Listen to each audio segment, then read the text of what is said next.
क्या आप body temperatures को करेक्ट रीडिंग कर पाते हैं? अगर किसी मरीज को 99 फ़ारेनहाइट टेम्परेचर आता है, इसके मतलब क्या उसको फीवर है? काफ़ी सारे नर्सिंग स्टूडेंट्स इसी को लेकर कंफ्यूज रहते हैं। आज इस क्लास में हम टेम्परेचर्स की क्लियर कंसेप्ट पढ़ेंगे और इस क्लास में हम मेडिकल कॉम्प्लिकेटेड लैंग्वेज नहीं बल्कि एक नर्सिंग इजी लैंग्वेज में पढ़ेंगे। आइए देखते हैं कि टेम्परेचर क्या है। इससे पहले मैं बताऊं टेम्परेचर क्या है, सबसे पहले जानना जरूरी है कि बॉडी टेम्परेचर क्या है। बॉडी टेम्परेचर क्या है? ये हीट मेंटेनेंस होते हैं, बैलेंस बिटवीन हीट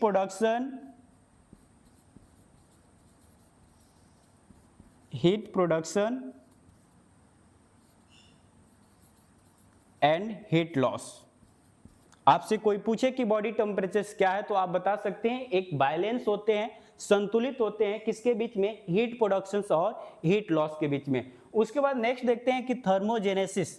थर्मोजेनेसिस के मतलब क्या होता है? थर्मो के मतलब होता है हीट और जेनेसिस के मतलब होता है फॉर्मेशंस, मतलब हीट की फॉर्मेशंस कहाँ से होती है। तो इसके लिए हमें ब्रेन की डायग्राम के पास चल रहे हैं हम कि ब्रेन के कितने पार्ट्स होते हैं, इसके बारे में देखेंगे। कौन सा पार्ट्स है जो थर्मोजेनेसिस की प्रोसेस करता है? तो कौन सी पार्ट्स है? तो दो पार्ट्स हम लोग देखने वाले हैं, एक एंटीरियर हाइपोथैलेमस, एक पोस्टीरियर हाइपोथैलेमस।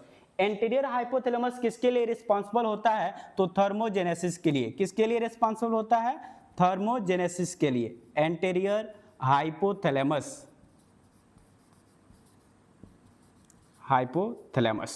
तो एंटीरियर पार्ट्स किसके लिए रिस्पांसिबल है?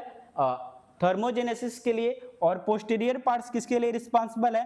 थर्मोलाइसिस के लिए।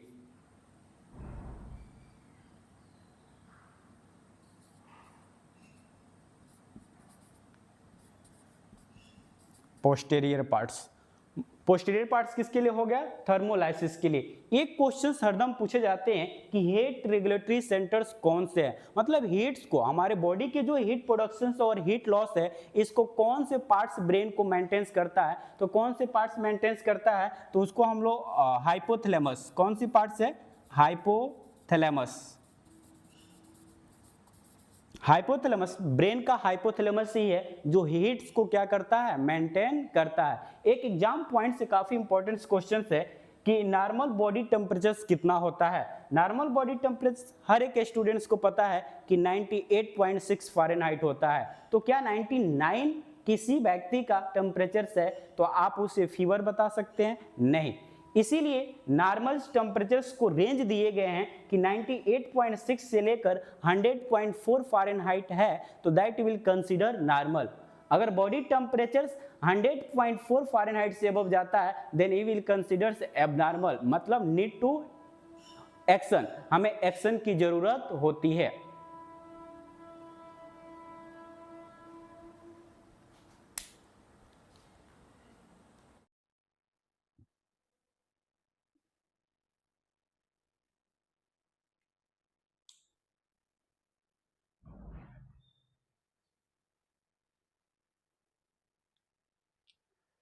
आइए अब देखते हैं कि method of heat production.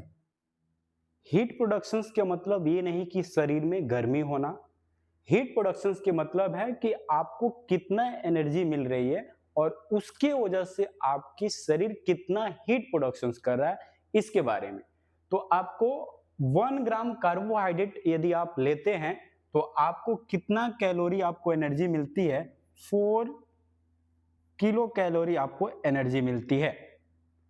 It means कि आप 1 ग्राम कार्बोहाइड्रेट लेंगे तो आपको 4 किलो कैलोरी। इसी तरह से आपको अगर 1 ग्राम प्रोटीन्स लेते हैं तो कितना आपको एनर्जी मिलेगी? 4 किलो कैलोरी। और आप फैट लेते हैं तो कितना आपको मिलेगी?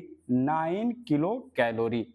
ये किलो कैलोरी में। इसके बाद अगर 1 ग्राम अल्कोहल आप लेते हैं तो आपको 7 किलो कैलोरी आपको एनर्जी मिलती है।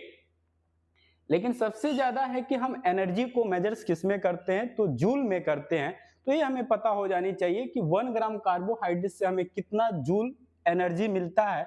तो कितना मिलता है? तो 17 जूल एनर्जी आपको मिलता है।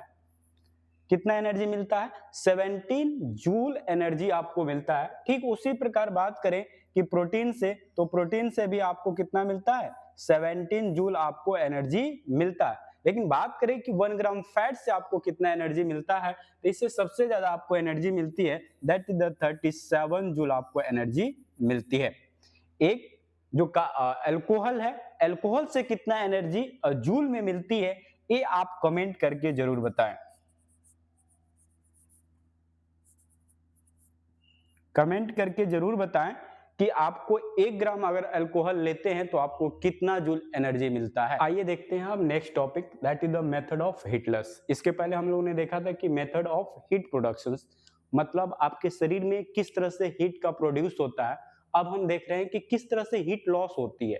हीट लॉस को आप बोल सकते हो कि जो पसीना होती है वो कौन कौन तरीके से आपको, पसीना होने का मतलब हीट लॉस होना, मतलब शरीर का टेम्परेचर आपका डाउन होना। तो कौन कौन से तरीके हैं, वे हैं जिसके द्वारा आपके शरीर में हीट लॉस होती है। तो पहला है उसमें कंडक्शंस। कंडक्शंस के मतलब क्या होता है, जब कोई भी सरफेस से, या तो हॉट सरफेस हो, हॉट सरफेस से जब कोल्ड सरफेस की तरफ, हॉट सरफेस से कोल्ड सरफेस की तरफ जब कोई हीट लॉस होती है, मतलब गर्म की तरफ से कहां जाती है, ठंडी की तरफ से, तो उसको आप क्या बोल सकते हैं? कंडक्शंस बोल सकते हैं। और कन्वेक्शंस होता है, ये क्या होता है? Circulating air movement. सॉरी, हाँ, कंडक्शंस के बाद कन्वेक्शंस है। कन्वेक्शंस में क्या होता है? Circulatory air movement. Circulatory air movement मतलब कि जब कोई हवा, जैसे कि आप ठंडी में देखते हो या गर्मी में देखते हैं, जब कभी हवा बहती है उसके वजह से भी क्या होती है? हीट लॉस होता है। नेक्स्ट है कि रेडिएशंस। रेडिएशंस के मतलब होता है इनडायरेक्ट, इनडायरेक्ट तरीके से भी हमारे शरीर में हीट लॉस होती है। उसके बाद है इवोपरेशंस, मतलब कि स्वेटिंग से, स्वेटिंग और पसीने के द्वारा भी हमारे शरीर का हीट लॉस होता है। लेकिन सबसे इंपॉर्टेंट ये है कि ये बता दीजिए कि कितना परसेंट हीट लॉस होता है। तो देख रहे थे हम लोग कि कंडक्शंस, कंडक्शंस के द्वारा हीट लॉस कितना होता है, तो इसके द्वारा वॉल्यूम 3% होता है। कन्वेक्शंस के द्वारा कितना होता है? 15% होता है। रेडिएशंस के द्वारा कितना होता है? 60% होता है। और इवेपोरेशंस के द्वारा 22% होता है। लेकिन सबसे इंपॉर्टेंट क्वेश्चंस कि सबसे ज्यादा किसके द्वारा हीट लॉस होता है, तो आपसे यही क्वेश्चन रहेगा कि किसके द्वारा सबसे ज्यादा हीट लॉस होता है, तो रेडिएशंस के द्वारा होता है। और कितना परसेंट होता है, तो 60% होता है। ये अब देखते हैं कि जो हमने टेम्परेचर्स पढ़ा था उसके कुछ important questions, multiple choice questions जो हर एक एग्जाम में पूछे जाते हैं। इसमें सबसे पहले क्वेश्चन है कि सबसे ज्यादा बॉडी टेम्परेचर्स हीट किसके द्वारा होता है, तो radiations, evaporations, conductions, none of the above. सबसे ज्यादा हीट प्रोडक्शन किसके द्वारा होता है, तो पहला आपको आंसर इसका मिल जाएगा, कौन सा है? रेडिएशन। किसके द्वारा होता है? रेडिएशंस के। क्वेश्चंस के कितने परसेंट होता है, तो कितना परसेंट होता है? 60%। नेक्स्ट क्वेश्चन है कि बॉडी टेम्परेचर्स रेगुलेशंस में, बॉडी टेम्परेचर्स के रेगुलेशंस में कौन सा पार्ट रोल निभाता है? बॉडी टेम्परेचर्स के रेगुलेट करने में वो कौन से बॉडी का पार्ट्स है जो रोल निभाता है? उसमें हाइपोथैलेमस, सेरिबेलम, सेरिब्रम और ब्रेन। आप इसको कमेंट में जरूर इसका आंसर लिखें। अगर मेरी क्लास टेम्परेचर से रिलेटेड आपको कंसेप्ट समझ में आई हो तो आप इसे जरूर अपने दोस्तों के पास शेयर करें। और मिलते हैं नेक्स्ट क्लास में अपना नर्सिंग क्लासेस सेकेंड पार्ट लेकर। Thank you.